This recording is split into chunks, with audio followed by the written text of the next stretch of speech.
mate. You've been listening to KEPW LP 97.3 FM. Also live streaming on www.kepw.org. Welcome to the Age of Vision radio show with your host, Lonnie Clark. Our dedication to living life joyfully allows us to confront the reality of unmitigated deception and political denial of the harm caused by nuclear and chemical contamination. We demand an end to corporate control of science and suppression of facts for political and financial gain. We are not assets on a balance sheet. We must honestly work together to remediate damage to benefit our planet and humanity. Remember, happiness is resistance, and love is greater than fear. Thank you for being part of the solution.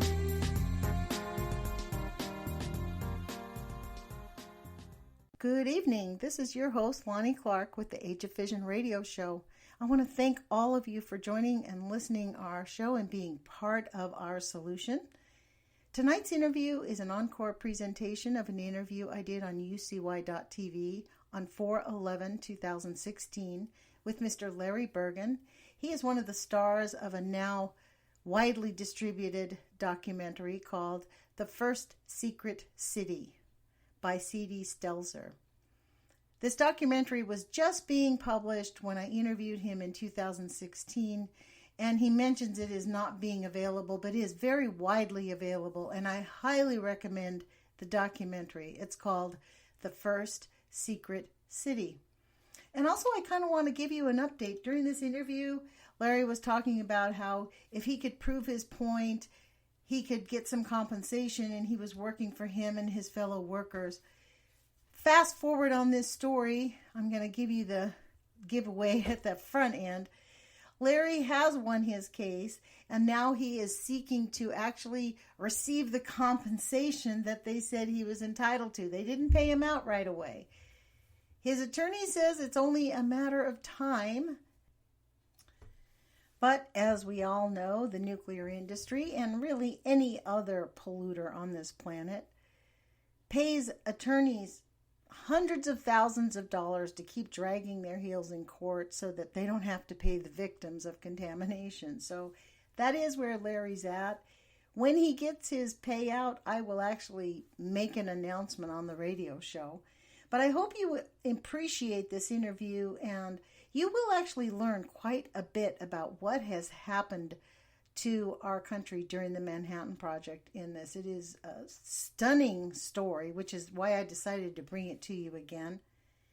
But please put your courage feet on. Thank you for joining us, and thank you, KEPW, for being here.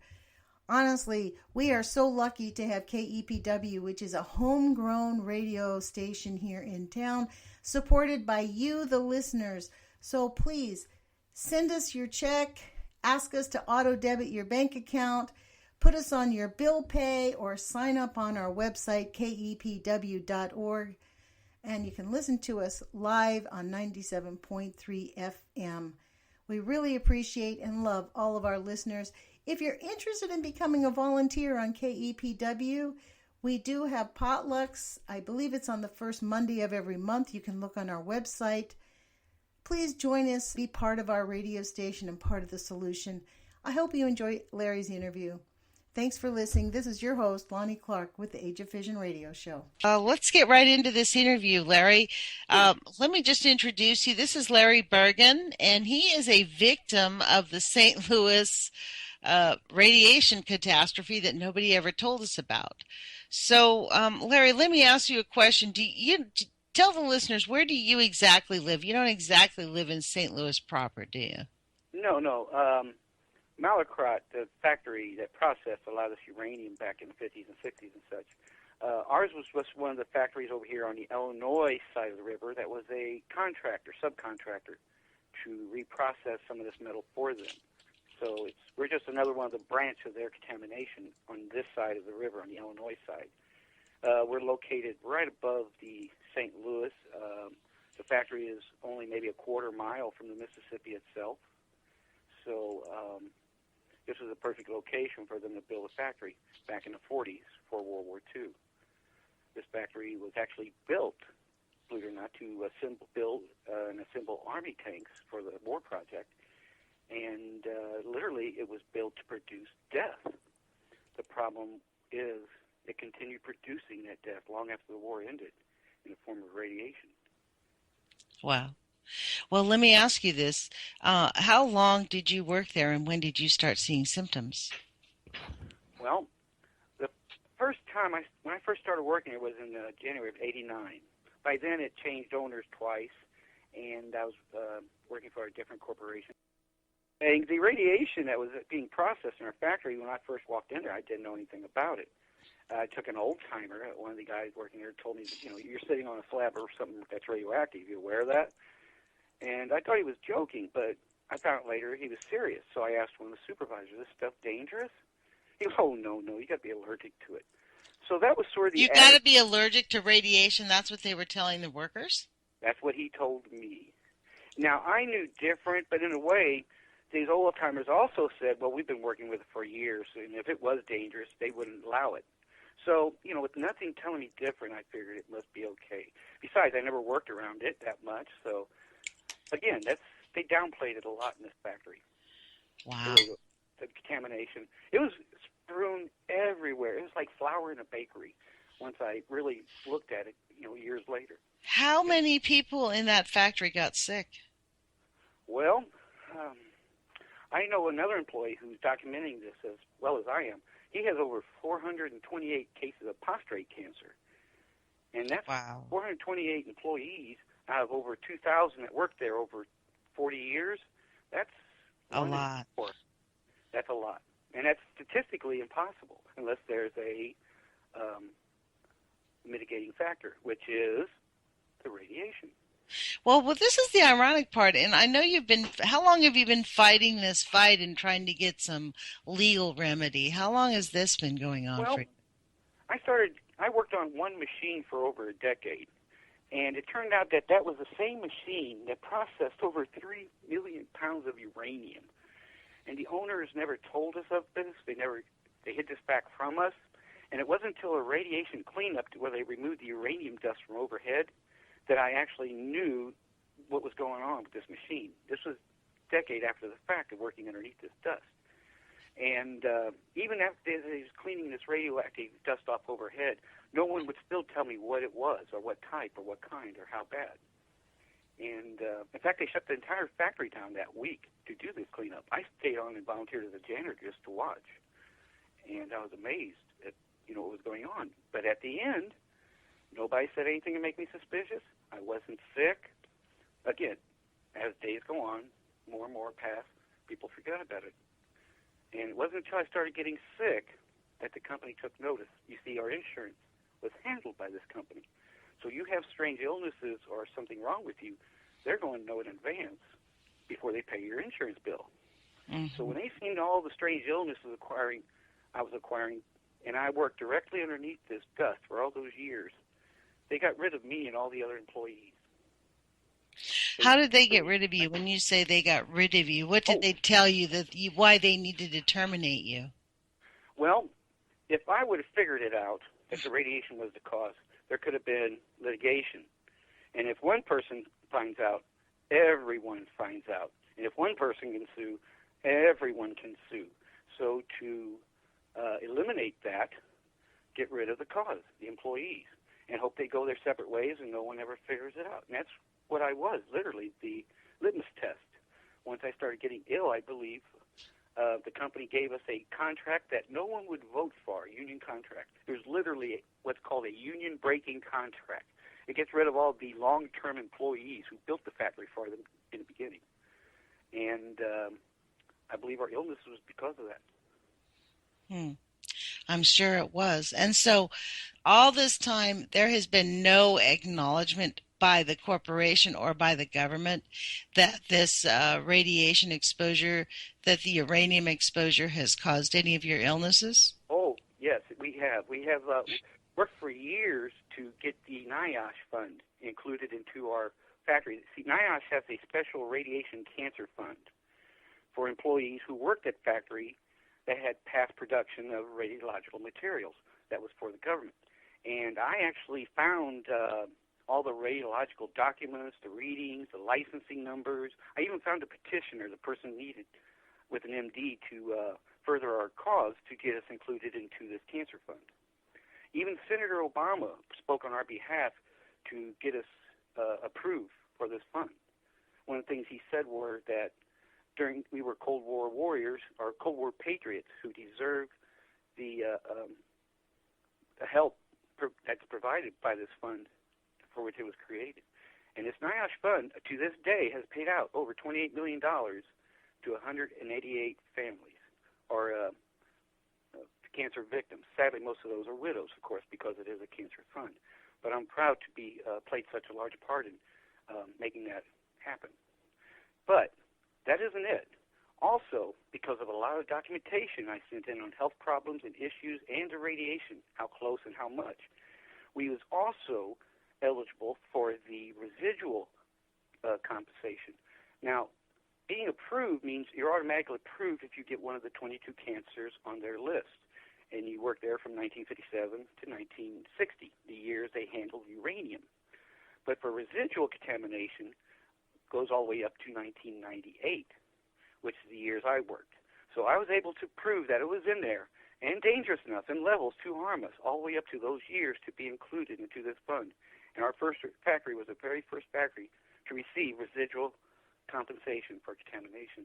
Again, something I'm very proud of. The NIOSH fund, that is something that I wanted to ask you about, was the NIOSH fund. Yes. I'm proud to have been a part of that all the years I put into it and miles traveled to speak with board members and to getting our factory approved. And it was a lot of the documentation and affidavits I sent in which actually got us not just approved for this. There was many people involved, of course, but I was, believe, the sole person responsible for the residual contamination as well. See, all the employees in our factory are approved through this cancer fund from 1957 through 1960, the years they handled the uranium. But we're also, for the very first time, our factory was approved for residual contamination from 1961 through 1998, the years I worked. I had more than enough proof, documentation, and evidence to prove that that radiation was still there. Even though the uranium, we didn't touch it like they did in the 50s and 60s, it was literally falling down off the beams, touching us. Wow. And I was able to prove this point, and our factory was eligible for this compensation as well. Now, residual compensation is a little bit different. You have to go through a dose reconstruction. You're not approved automatically. You have to prove you were close enough to it long enough to have caused your cancer. It's not exactly what I wanted, but at least our foot is in the door, and it's going the right direction. So how long did it take for you to get approved? You're talking about this NIOSH fund. You got approved for the NIOSH fund. Mm-hmm. Now, the NIOSH fund, where does that come from? I've never heard of that. Where is that from? It's from the Department of Labor. NIOSH has a fund called the Energy Employees Occupational Illness Compensation Program. And it supposedly compensates employees poisoned by radiation working in the past for the government at certain locations across the country where it was processed. It's our factory in one of them. Now, Malacrot, across the river, was approved back in 2005. Our factory was approved in 2009. So that was my foot in the door, proving that it was in there and in levels high enough that can harm us. You see, I never had cancer. This wasn't going to benefit me. So I had to prove it was in there to harming us before I could go to the next level to prove I'm ill from it. Because you never got cancer. Right. So if you'd had, there's 22, I'm looking at this webpage, I typed it in. It looks like there's 22 specific cancers that are allowed that they acknowledge immediately. So were you considered a atomic worker? No, I'm not, because we actually didn't process any of this material. I'm just the so-called innocent bystander, so to speak.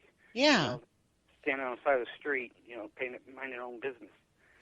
And it didn't just affect me, by the way. Remember, this is uranium, radioactive dust, that fell on me for over a decade.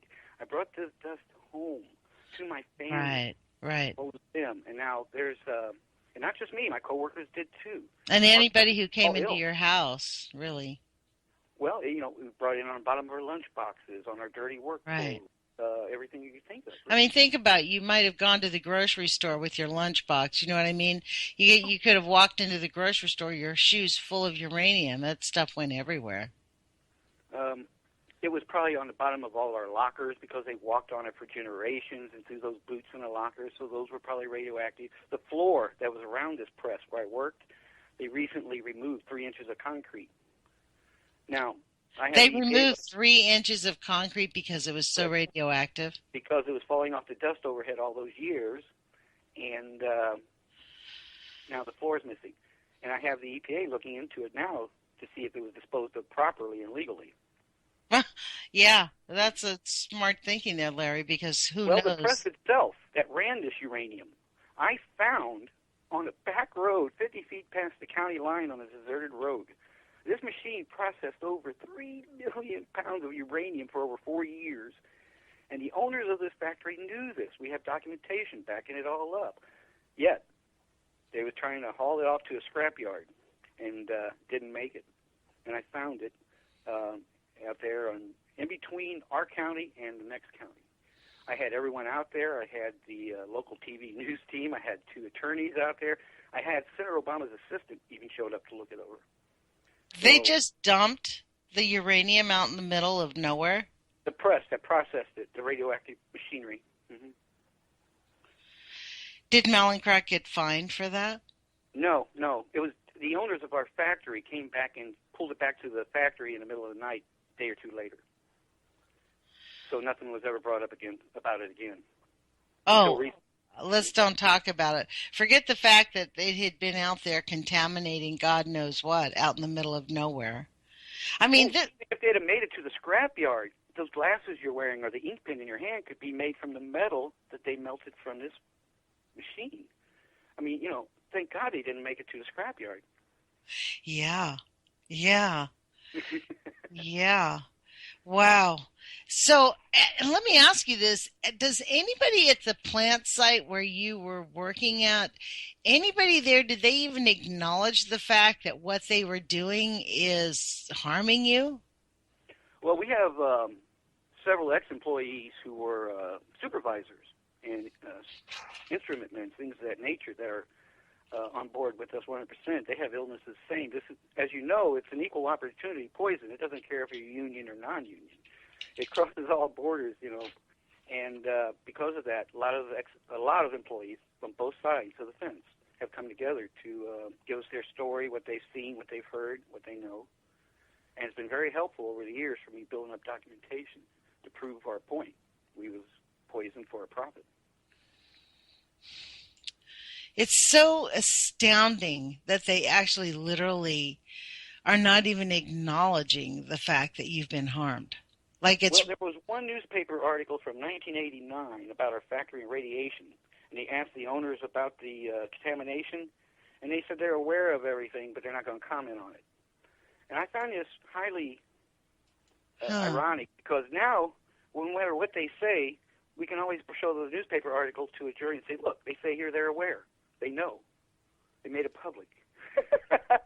To use it against them, I hope, someday. Do they not live, do the people that own these factories, I mean, do they not, there's nobody there that, out there? This factory is surrounded. They built this factory in the middle of a subdivision in a small town in Venice, Illinois. And this is where the problem lies also. You see, there's not just the employees who's exposed to this radiation. It's the residents as well. They've never took any precaution into keeping them safe. Now, I was talking about our uranium exposures on this one machine inside this factory over the 4 years they processed it. But at the same time, from 1955 to the year 2000, they were also processing and melting radioactive thorium in another building.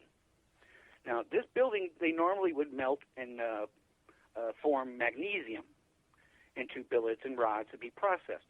But occasionally, once or twice a year, maybe even 3 or 4 times, they would run radioactive thorium and melt it for the government or contractors or whoever wanted it. So for 45, 50 years, they were melting radioactive thorium in this room in these huge, giant cauldrons. It was going up to the roof, and all they had was exhaust fans. No dust collectors, no screens, no filters, just an exhaust fan. And it was sucking up this radioactive dust and smoke and particulate, blowing it up over the roof and downwind on the residents' homes and an elementary school located 20 feet away from this factory. They know exactly what they're doing. That's yes. They know Remember, exactly when they was what they're melting doing. this radioactive waste, there was also a byproduct, a dross. It's a part they can't use, right? Well, they piled it up on the empty lot next to their homes, and he did it for 30 years. It was tall as a 2-story house, this radioactive waste, and as long as a football field. We even have photographs of it. And the thing about this is, during a radiation cleanup, I got records through the Freedom of Information Act on this cleanup. During this radiation cleanup, they removed over 200 million pounds of this radioactive waste off this lot. Oh, my God. There's only 250 million people alive in this country. That's almost one handful of radioactive waste for every man, woman, and child living in America was dumped on this lot and ignored for generations. And if they'd removed 200 million pounds, they had to melt and produce 1 billion pounds of material, of radioactive material, to create it. So that just tells you these residents, this contamination rained down on them on a monthly basis. And well, not to mention the flooding that's happened. It was on, it was on their playground. How much flooding has happened up there, Larry, in the last 50 years? How many times has that area been flooded? Well, here's the thing. Even today, the rain runs off of this property and down to the gutters as we speak. And it did now. It's most likely, if not probably, did it back then as well. And they've never, ever put any warning signs on this fence. Unlike Westlake Landfill and Coldwater Creek, they have it fenced off, and they have signs saying, danger, keep out radiation, radioactive waste. They've never, ever put a sign on this fence. Now, remember, they removed over 200 million pounds of radioactive waste off this lot, and there has never once been a sign on the fence saying, keep out, danger, or radiation. And that's because they don't want the residents to know. If they don't know, they can't complain. If they can't complain, there can't be no litigation. Who makes these decisions? This is the stuff that really blows me away. That means that every single elected official has to be complicit with this.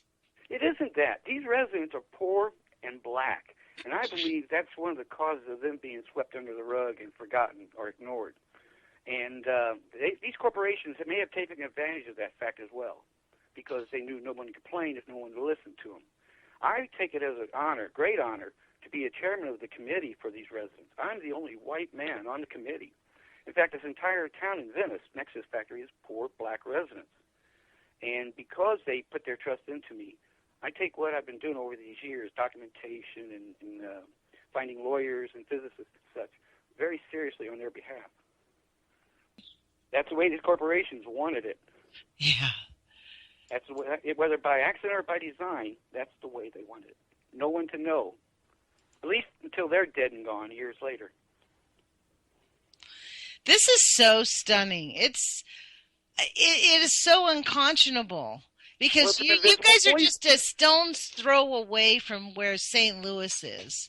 And so this means that in your area and where St. Louis is, somebody along the line inside of our government, inside the Department of Energy, inside the U.S. military department, they knew exactly what they were doing, that they were leaving this radioactive waste to be just dished around and thrown around the heart of our country right next to the Mississippi River without any regard to human life whatsoever.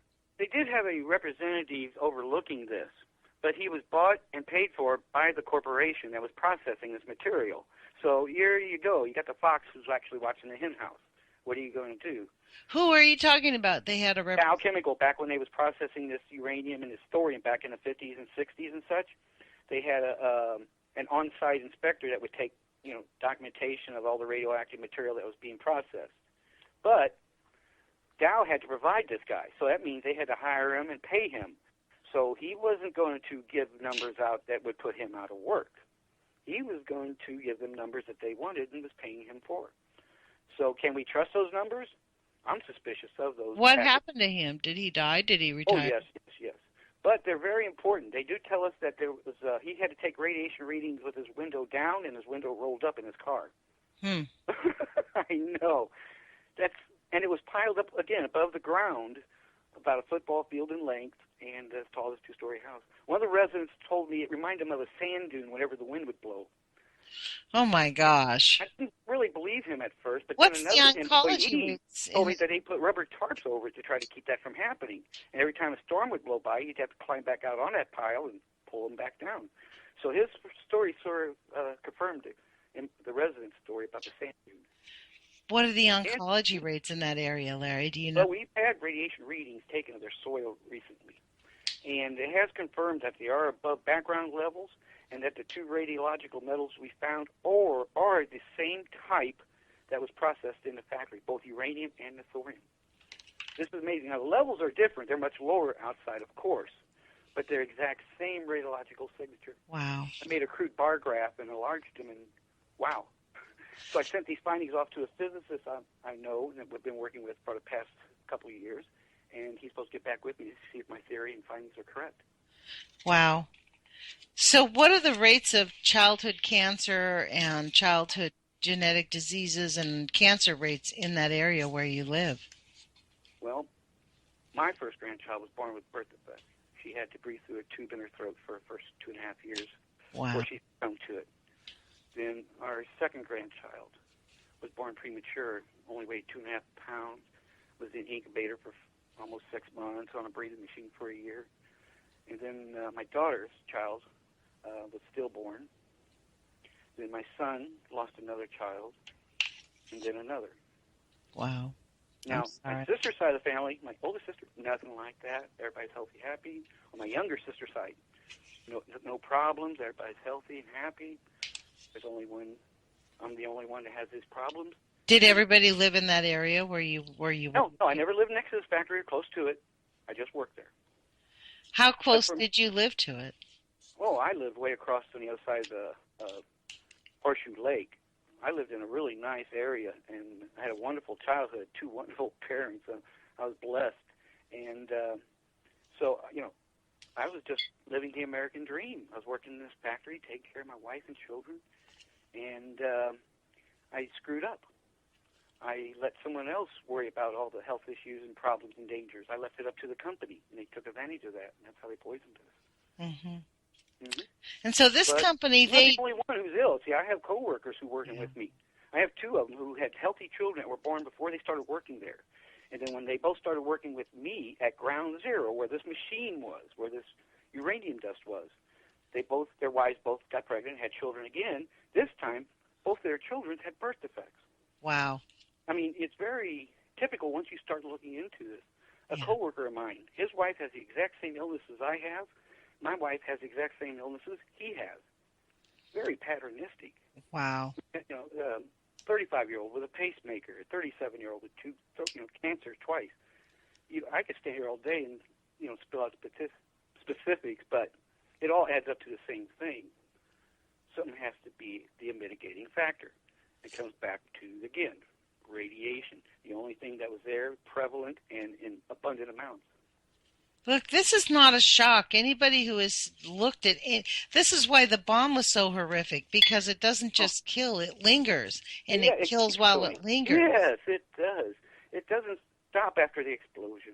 They have known that radiation causes this. This is the thing that really is infuriating to me, because they scratch their heads, and the scientists know that this toxic material causes these diseases. And instead of admitting it, they always want to point their fingers and say there must be some other reason. And that's the thing. This is the 90% rule, as Dr. Goffman said. Even in the NIOSH Cancer Fund, that's why they only approved 22 cancers. Well, common sense tells me and you and everyone else listening, radiation can cause more than just 22 different types of cancer. But these are their rules and guidelines, and those can change. In fact, when Senator Obama was trying to get our factory approved for this cancer fund, when he at the same time was also trying to get NIOSH to add another cancer to the list, I believe skin cancer. And, of course, they denied him. Now that he's president, he can do this. There's an executive order that's in NIOSH's rules and guidelines that will allow him to add cancers to this fund without any consent or approval from Congress or Senate to do so. In other words, he can add as many cancers he wants with no explanation. And I've been writing letters for the last, 4 months, 5 months to the White House to try to get him to recognize this, to do something now that he could not do back then, add more cancers to this cancer list. And we had a documentary about our factory and over at Westlake Landfill come out last November. And after the movie, after the documentary aired, there was hundreds of people wanting to ask us questions about it. And I was able to hand out hundreds and hundreds of letters to be mailed off to the president that day. And I just received a letter from the White House just a few weeks ago about these letters, stating, it's basically a form letter saying thank you for your interest and we'll keep you in mind, one of those. But at the same time, if I wouldn't have tried this, I would have always looked back and said, could I have done something? And that's why I did it. And if it pays off, it can help hundreds of victims across the country who have been exposed to radiation and have skin cancer. I know there's 4 employees from our factory that have it, but not eligible for the cancer fund. Again, I'm not eligible for it either. I don't have skin cancer. I do have radiation burns covering about a third of my body. I have arthritis in all my joints. You have radiation burns? That's what they look like to me. I never thought of it until someone told me that one day, and then I looked in the mirror and I go, looks just like those people in Japan after the bomb blast months later. That's exactly what my skin looks like. Keep in mind, the uranium dust that was raining down on me was natural uranium, not depleted. Depleted would have been somewhat safer, where the U-235 isotopes removed. No. It was in the uranium that was in my factory, and subsequently wound up in a residence yard as well. There's high levels of U-235 involved because it's a Belgium Congo ore. And that's what Mallinckrodt was processing, and that's what our factory was co-opted out to process for them. So we know exactly the type of radiation, the amounts, and the effects caused by it. It's amazing. These are things that I, as a factory worker, had to find out on my own. There was no one else out there looking this up for me. There was no one else out there doing what I was doing, looking into this radiation problem, finding this press on the side of the road, finding lawyers and doctors and physicists. I wish there would have been, because being ill, trust me, I have a lot of health issues. It would have been easier on me, but there was no one else to do it. So, wow. Through the pain, through the poverty, through everything else. This is why you guys find a little committee. Yes. That's another reason, to get more answers to questions, to hear other people's story, what they've seen, heard, saw, what would they, things of that nature. And also, we took up health issues too. So, in just 2 blocks next to this factory, we have 76 cancers next to this factory in this waste. Wow. There's only 35 homes in those 2 blocks. Wow. In a total of a 6-block area, and again, this is all downwind. In a 6-block area, we have 360 cancers. And again, this is an impromptu survey. These are the residents who came into our committee over the years, would tell us about their cousin and their nephew. Who oversees this, the EPA or the NRC? Over here in Illinois, it would be IEMA, Illinois Emergency Management Agency. They oversee all radiologicals in the state of Illinois. Now, the EPA handles everything else, chemicals, mercury, lead, arsenic, things of that nature. But when it comes to radiological in the state of Illinois, you have to go through Illinois Emergency Management Agency. And what are they telling you? I mean, are they giving any help at all for any of the people that are sick, or are they We did go through the Agency for Toxic Substances Disease Registry. It's an agency that looks into health problems caused by toxic sites or spills. But they're controlled by the EPA. And if the EPA don't give them the go-ahead, they can't do anything. They saw enough wrongdoing and illnesses in this one particular area, cancer clumps, no other way to put this, in this one area, that they thought it needed to be looked into. But the EPA back then didn't find a reasoning for them to go further with it. Wow. So the EPA is giving them once again a stone wall, just like they did in and Flint. NEMA, company the agency that's supposed to be looking into this, Tim Runyon, who runs it, he told me, well, we don't have no proof it's left a waste site, therefore we have no reason to test. What? That's exactly what he said. And when I actually got a Channel 2 News TV crew to do a story about these residents, he actually drove up to Springfield, Illinois, to interview this Mr. Runyon about these residents. And during that television interview, he was flippant about it and said, well, they're safe. The wind blows the other direction. That was an insult to everyone who lived out there. Wow. And the EPA is false. These residents literally live downwind from this site and this factory. What are your elected officials? You're your Congress people. What do they say in this area? Well, I got our congressman to sign on, and he also applied with the Agency for Toxic Substance Disease Registry. He also filed with them to do a survey on these residents as well, Congressman Costello back then. And, who's your congressman now? Oh, I have no idea. It's in midterm coming up. It could be anyone by the end of the November. You guys have a different congressman. What district are you in? Again, politics, that aspect of it, I'm not involved with. I call him up when I need something. Senator Durbin's aide's been able to help us throughout the years. Congressman Shimkus, a Republican, he was able to help us out on one aspect of getting testing done. So we've had congressmen and Democrats working on our behalf, and that alone is a miracle, I believe. Mm-hmm. We have two separate parties working for the same group of people. Well, I wonder, do you know what district you live in? Nope, I can't think of it right now. My wife is actually an election judge, so I'm actually embarrassed to say That's I all don't right. know. You don't. That's all right, Larry. I don't mean to put you on. I'm just stunned. Like, this is the thing that blows me away, even in St. Louis. Like, I talked to Congressman Lacey's office, but I'm really just dumbfounded at the slow train. Like, the way that our elected officials' attitude is like, yeah, this is like a bomb having been dropped on the middle of America, and nobody's doing anything about it. Well, as far as the resident side, the timeline between 2012 and 2015, we had to be moot. I actually found an attorney to represent these residents. In fact, in one day, I had over 350 people signed up with him. And over a 3-month period, we had over 1,200 clients that lived in that neighborhood with health issues signed up with this attorney. And he kept stringing us along for all these years and then just dropped the case a month before the statute of limitations dropped off. And we found it very irregular. I mean, he had over 1,000 resident or clients in this neighborhood as clients, yet he only spent $20,000.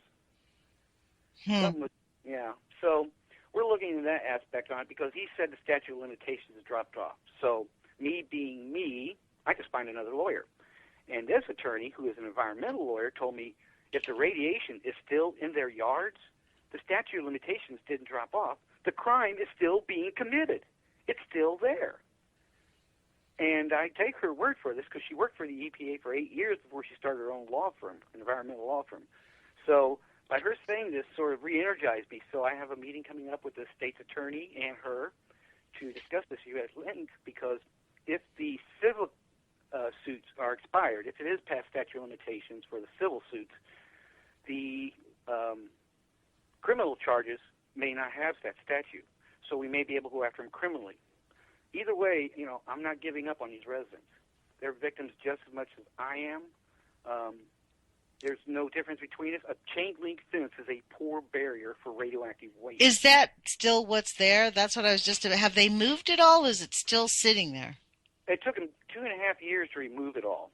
Like I said, there was over 200 million pounds of it. And when they finally did remove it, they finally put up a fence.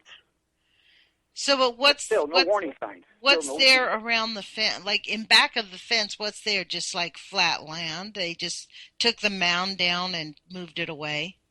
Well, what they did was in the 70s, they took that mound and they flattened it all across the property. So it was only like a foot thick, in some places 6 feet thick in others, according to the documents I have. When they removed it in 1992, when they removed all this radioactive waste, they had to do it in little square lots. The entire empty lot was filled with this waste. What they did was they took that tall mound and just leveled it out so it wouldn't blow everywhere. Ain't that amazing? They just leveled it out. All to save money. So when they say that they moved it, did they actually move it? Were they able to move it?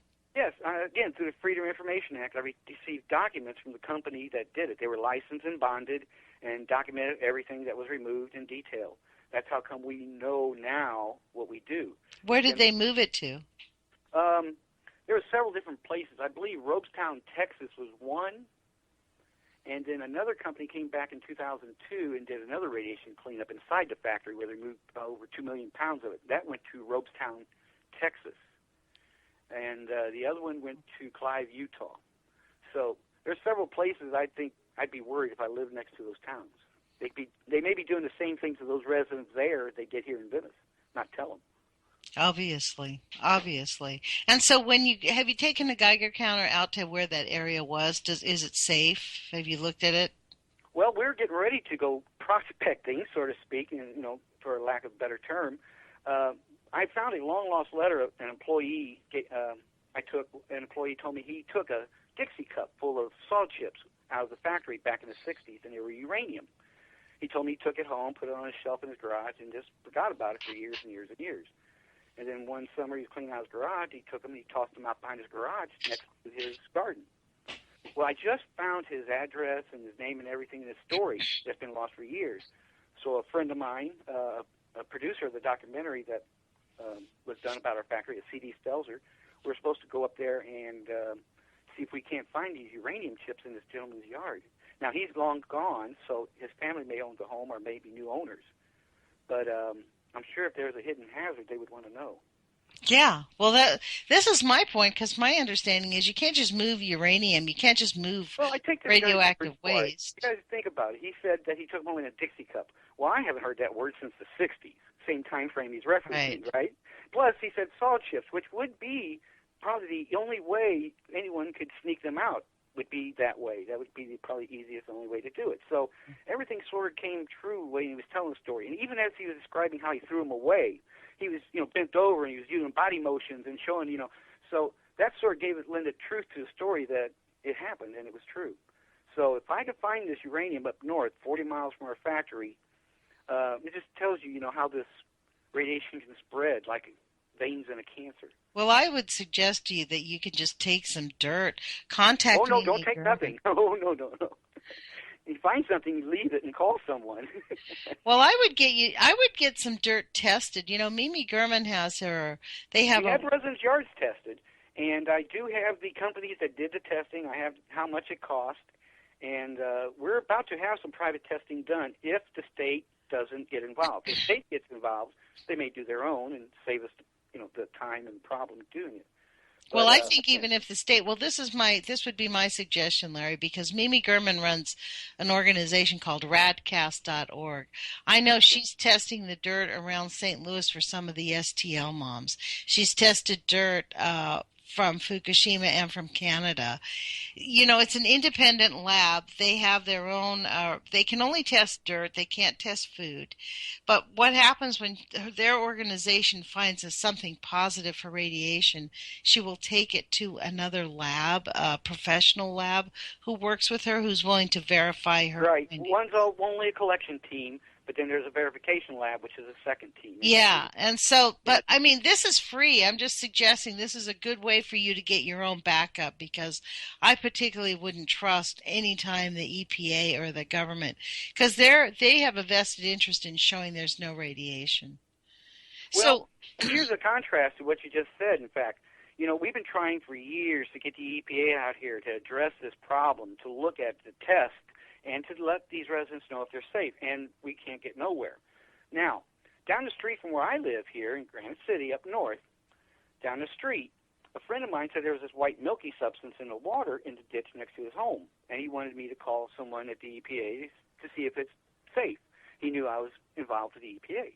So I called up there and tell them about it. They come out the next day to look it over. Then 4 days later, they're back out there with wading boots on getting samples.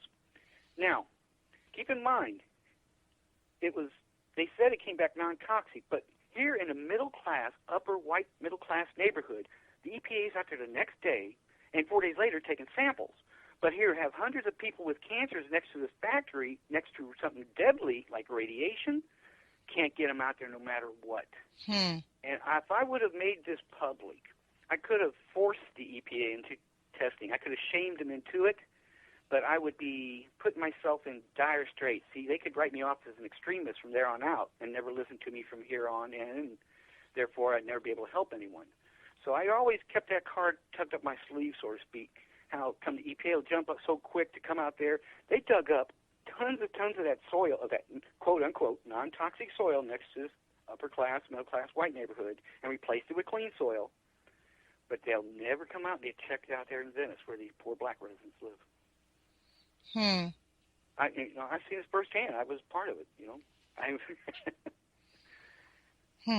And they still never replaced the dirt or remediated it. They just put a fence around it. At the residents' yard, yeah, when the residents' properties, right. They never, that's just it. The fence that they had there was only like 3-4 feet tall and with large sections of it missing. For all these years, that waste was there with no signs on it. Again, keep in mind, no warning signs. And it wasn't until after they moved it, they put up a 10-foot fence. And no warning sign? And still no warning signs today. And I'm sorry, I'm stumbling over my words here. I know, this is so hard. It is really just mind-boggling. Is there regular testing there about rate? Does anybody have a Geiger counter where you go in every week or every 2 weeks and find out what it's like? No, nothing like that. In fact, I actually watched them run radioactive metal inside the factory, when it was melting at one time. And I pulled up my fork truck and I was looking inside the doorway watching them. And it was, just a normal, regular work day. Now, one time they had to wear radiation badges, and that's because an inspector was coming in. But after the inspector left, so did the badges. So, that's exactly right. And the funny thing, that inspector that was there that day, they had these little flags, like you see at used car lots, those little triangle flags hanging. They had it wrapped around barrels around these melting pots where they're melting this radioactive thorium. And I'm thinking, well, the smoke ain't going to stay behind those lines. Why aren't they even there? It was all for display for the inspector. All just to do it just because. And again, remember, this radioactive smoke went to an exhaust fan in the roof and drifted over the residents' homes for years and years and years and years. They ate out of their gardens. They washed their cars. Now, these are the same corporations that are still managing our radioactive materials today, right? These are not some fly-by-night organizations. No, they're not. They have to have licensing numbers. You have to be licensed to process and handle, and they have to have someone of responsibility to go back on. And Dow Chemical was the first company to buy this factory from the government. Like I said earlier, this factory was built to make Army tanks for World War II. Well, in 1951, I actually have a copy of the contract where Dow buys it from the government. And in this contract, it says that Dow will be able to process as much uranium or thorium as they deem necessary. So even back in 1951, our government knew that this factory was going to be processing radioactive metals in that building next to these residents' homes. I'm sure some guy in Washington bureaucrat said, I think they can do it here, when he should have walked out in the parking lot and looked at these homes and said, should we do it here? And that was the mistake. I believe their decision was made across the country. The whole decision to do any of this uranium processing. Yeah, it's even in the original contract when this factory was first sold that they could process uranium and thorium. And, of course, they did. They was given a green light. They knew. There was plenty of evidence from the scientists who discovered this, that this was extremely harmful and we ought not to be moving forward with it. That's what they were told by the scientists. When I spoke with them, saying how this is still an ongoing crime. And the people who started this mess is still out there and very wealthy. They have more than enough pockets to help correct this problem. They can't repair it. They can just try to correct it. And, again, money is what motivates people of all statures. And if you can get the state of Illinois to do something, seeking large fines from these corporations, I might have a shot at getting them to do it. Illinois, as you may be aware of, is broke right now. We're having financial problems everywhere in the state. So this would be welcomed income for the EPA or any state agency that wants to take this on right now. Because again, not one, not two, but three multi-billion-dollar corporations are accountable for this. Well, I'll tell you, your congressman, I've been looking it up. The congressman in that area now, his name is William Enyart, E-N-Y-A-R-T. Oh, yes. Enyart, yeah, and you guys are in District 12, and he actually sits on the Agriculture and the Armed Services Committee. Yes, so, yes.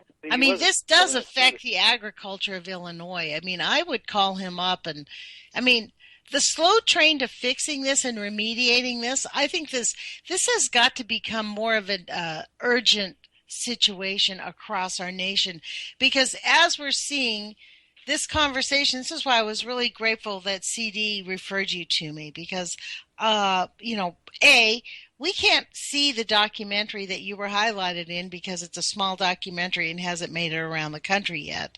So I wasn't really, I've only seen the trailer. I wasn't really aware of your plight. But what this really highlights to us is how negligent the handling of all this nuclear material has been and most likely continues to be neglected. One of the sad aspects is the documentary itself had to downplay the residents' exposures and the employees, because again, I had them signed up with an attorney that had all these residents, over 1,200 of them. They all signed a confidentiality clause not to discuss or speak with this. So they didn't mention this in detail in the documentary because they didn't want to ruin the residents' chances of getting any kind of compensation or lawsuits by advertising it. So these people, C.D. Stelzer, took the high road and took a great story and buried it for the sake of the victims. Wow. And for that, I'm so grateful for him. But at the same time, he had his hands were tied, and he could have done a whole documentary just on our factory and these residents. But if it wasn't for that confidentiality clause, he couldn't. When does their lawsuit get worked out? Is they're still working on getting compensation? It's still you guys still have a long slog on this one. It's going to be in court for a long time, correct? Oh yes, I hate to be one of the jury members who goes down this rabbit hole. Because again, everything I've done from the very beginning, working for the NIOSH Cancer Fund, I learned had to be based in fact and documentation. So I became a real stickler since 2004 when I started looking into this about documenting everything, phone calls, you name it, different scientists, different information. I know more about radiation than the average person should know. Yeah. But at the same time, I had to learn this in order to get to where we are today. We're hoping to get workers' compensation for the employees that have other illnesses associated with this. So when that happens, that'll be a landmark decision because no one ever in the state of Illinois has received that yet. Given the fact that we've already received a cancer fund and millions of dollars from this factory, no one's ever filed a workers' comp claim for it, and I'm the first. And hopefully, as my attorney says, I'll be a landmark decision in the state of Illinois, being the first one to receive this. If so, I got 80, 90 more employees behind me I can line up. Wow. Well, Larry Burgan, thank you so much for this interview. I hope you will come back in a few weeks. I'd really love to explore this story. We have about 30 seconds left. I really want to thank you for hanging in there with me, getting the glitches worked out on the radio show this morning. It happens every once in a while. Yeah, obstacles is a part of this game. Either, again, by accident or by design. There's always obstacles you have to maneuver around. And finding the truth, that's what you have to do.